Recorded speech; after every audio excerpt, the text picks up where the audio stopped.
السلام علیکم ناظرین۔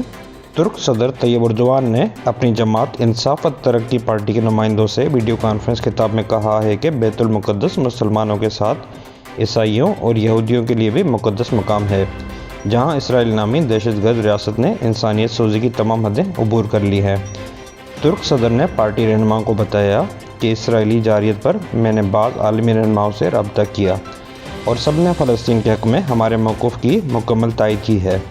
اگر فلسطین میں اسرائیلی ظلم و جبر کے خلاف پوری دنیا خاموش بھی ہو جائے تب بھی ہم اس کے ظلم کے خلاف آواز اٹھاتے رہیں گے۔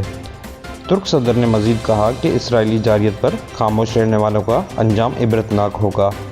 اسرائیل کی جانب سے بہائے جانے والے خون پر خاموش رہنے والوں کو یاد رکھنا چاہیے کہ ان پر بھی یہ وقت آ سکتا ہے۔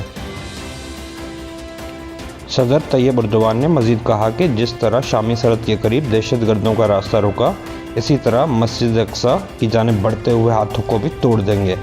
اسرائیلی مظالم کے خلاف آواز اٹھانا ہر ایک حساس دل انسان پر فرض ہے۔ اقوام عالم سے مطالبہ کرتا ہوں کہ وہ بلا امتیاز اسرائیلی جارحیت کے خلاف متحد ہو جائے۔